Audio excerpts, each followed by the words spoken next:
continue with the Kitab al-Nikah, the book of marriage, all the rulings that concern marriage from the beginning to the end. So we arrived to the chapter about the dua, that one, if you are invited, you are being invited, and then to the wedding or any food, so then what do you have to say to the people who invited you? Quick reminder with this dua that you say, Allahumma ighfir lahum warhamhum wa barik lahum fima razaqtahum. That's number one. Number two, Allahumma at'im man at'amani wasqi man saqani. Number three, أكل طعامكم الأبرار وصلت عليكم الملائكة وأفطر عندكم الصائمون. So these are the dua, the T type of dua that you can say if you are being invited, and after you eat, then you can say this. The second thing, the one who goes for the wedding, he should say the dua, which is to the husband, to the married one, and also dua for him and for his wives, by good and also by blessing, as we mentioned in the congratulation for the marriage. And then we mentioned that it is not permissible to attend any invitation, attend any wedding, if in that wedding there is ma'siyah, disobedience of Allah subhanahu wa ta'ala. And we know that what kind of ma'siyah, like some wedding, they have dancing, they have alcohol, they have a lot of things that are bad. So since I know that, so then I shouldn't go. Okay? This is inshallah ta'ala clear. Except the Shaykh said, except if he has the intention to stop it or to change it.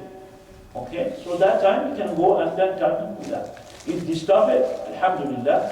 If they don't stop it, so then he has to leave, inshallah ta'ala. And we mentioned the hadith of Ali ibn Abi Talib, that about Rasulullah sallallahu alaihi wasallam, when he invited him, and then invited Ali, invited the Prophet ﷺ, and then also he came and he saw pictures of like animals or human beings or whatever it is that are in the house of Ali ibn Abi Talib. So then he went back. So when Ali asked him about why he refused to enter his house, he told him that in your house there is a curtain, that in it there is pictures. وَإِنَّ الْمَلَائِكَ لَا تَدْخُلُ بَيْتًا فِيهِ تَصَاوِيرٌ. And malaika will not enter a house that has pictures in it, meaning they are hanged in the wall, as people grade certain pictures, some people put like singer and basketball player, whatever it is. So all this is not permissible, and it will cause what? The malaika that will not enter the house.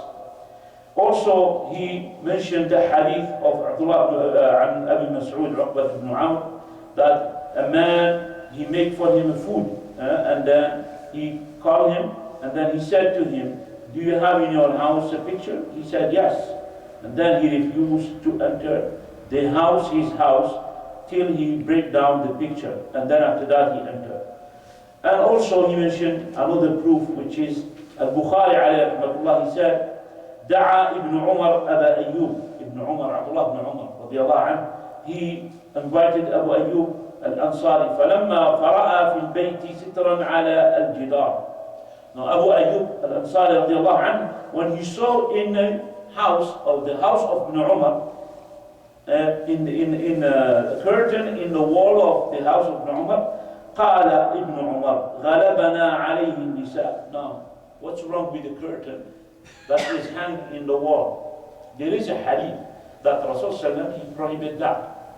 Like, it's part of being luxurious. Like you have curtain, like even you do as a decoration inside a house.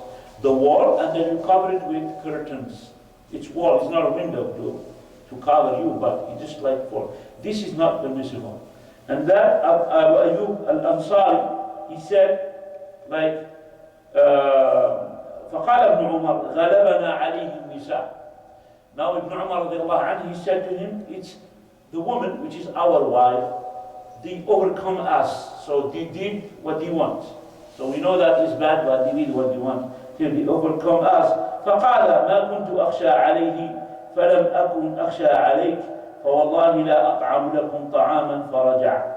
And then he said, he said, I was I had fear about you that you get into that. فَوَاللَّهِ, by Allah, I will not eat your food. And then he went back. So this is one of this is the action of the Sahaba radiallahu anhu in that topic. He said, وَيَجُوزُ لَهُ أَنْ يَسْمَحَ لِلنِّسَاءِ فِي الْعُرْسِ بِإِعْلَانِ النِّكَاحِ بِالضَّرْبِ عَلَى الدُّفِّ فقط وبالغناء المباح الذي ليس فيه وصف الجمال وذكر الفجور وفي ذلك أحاديث منها. He said, it is not permissible. It is permissible, sorry. It is permissible and to give permission to the woman in the wedding to declare and announce the wedding and celebrate the wedding by hitting on the drum, which is the drum, a duf. This is one side, drum, and then they use it. I don't know if you have it back home, but we have it in North Africa. And all over the world, in Saudi Arabia, it's called a duf. It's not the drum that is both sides, but it's one side only that has leather, like of lamb, whatever it is, and then, or cow, and then they hit on it. So this is an instrument that is permissible, but only for women. It's not for man, like to enjoy that, okay? And then he said, and by also singing, with the permissible singing, like Tala al-Badru alayna, or something like that. It's not like, I love you, whatever it is, all this bad stuff, yeah? So he said, وَبِالْغُنَاءِ الْمُبَاحِ الَّذِي لَيْسَ فِيهِ وَصْفُ الْجَمَالِ وَذِكْرُ الْفُجُورِ. The singing that has no description of beauty of a woman or something. You know, all the songs are like, most of them, 90% are like that. So, of course, to bring attention and to be famous, you have to mention this. وَذِكْرُ الْفُجُورِ, and mentioning like al-fujur, which is obscenity. Obscenity and fahisha. وفي ذلك, he said, وفي ذلك أحاديث منها. And because of that, there is many ahadith as proof of that.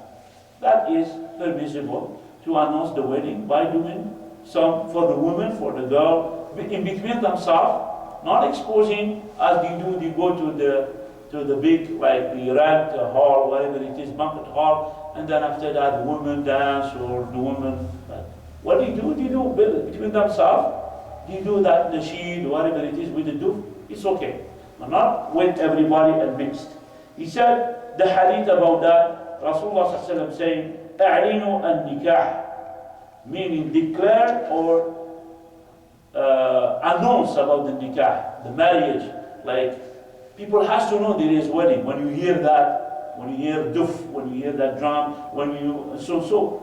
There is a noise, so then you know it's wedding. So that's the meaning of أعلنوا النكاح. وقوله صلى الله عليه وسلم, and the saying of Rasulullah صلى الله عليه وسلم, فصل ما بين الحلال والحرام الدف والصوت في النكاح. He said the separation or the distinguish between the halal and haram in that matter, which is the instrument, the music that are for the instrument for music is a duf, like hitting on the duf. وَالصَّوْتُ فِي النِّكَاحِ, which means the singing or nasheed in what? In the marriage. So this is proof, evidence of the saying of Rasulullah, and they are authentic. And he mentioned, he said, وعن خالد بن ذكوان قالت الربيع بنت معوذ بن عفراء جاء النبي صلى الله عليه وسلم فدخل حين بني علي فجلس على فراشي كمجلسك مني فجعلت جويريات لنا يضربن بالدف ويندبن من قتل من آباء يوم بدر إذ قالت إحداهن وفينا نبي يعلم ما في غد فقال دعي هذه وقولي بالذي كنت تقولين. Now in this hadith, this Sahabiya, she said that Rasulullah, he came, and then he came to my house when I get married, recently married, at the time of the wedding. فَجَلَسَ عَلَى فِرَاشِي كَمَجِسِكَ مِنِّي, and then he seated beside me in like my bed. فَجَعَلَتْ جُوَيْرِيَاتٌ لَنَا يَضْرِبْنَ بِالدُّفِّ. Then small girl, used to hit on the drum, right, doing that sound, and then used to say, what you call it, a song. In that song, they were describing about the people who was killed in the Battle of Badr. And also, one of them, she said, وَفِينَا نَبِيٌّ يَعْلَمُ مَا فِي غَدٍ. and with us there is a prophet that he knows what is going to happen tomorrow. That's not true.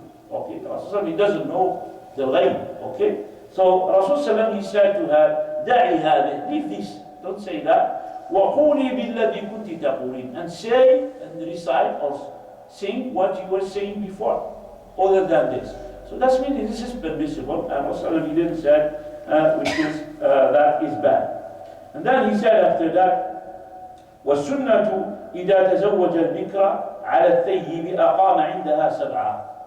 Now if the sunnah is a man, if he get married, a virgin woman, doesn't matter what's the age. A virgin is a virgin that is never get married. Yeah, and if she is a virgin, so he stayed with her 7 days and night. So this is, even he has second wife. And then after that, وَقَسَمَ. And then after that, he's gonna switch one night in this and one night in the other one. If he is the first, which is he has, like he got a second marriage. وَإِذَا تَزَوَّجَ الثَّيِّبَ عَلَى الْبِكْرِ. But if he got married to the one who was married before, so then he stayed with her when he's wedding 3 nights. And then after that, he started dividing his, what do you call it, his schedule, which is 1 night in the first wife, and the second night in the second wife, with the second wife, and so on. And then he said, هكذا رواه أبو قلابة عن أنس وقال أبو قلابة ولو شئت لقلت إن أنسا رفعه إلى النبي صلى الله عليه وسلم. So he said, this is how Abu Qulaba, one of the tabi'in, he narrated that hadith from Anas radiallahu anhu. So inshallah ta'ala, this is, we stop here bi'idhnillahi ta'ala. We will continue about the next, like etiquette, how we deal with the wife, inshallah ta'ala. أقول قولي هذا واستغفر الله لي ولكم فاستغفروه إنه هو الغفور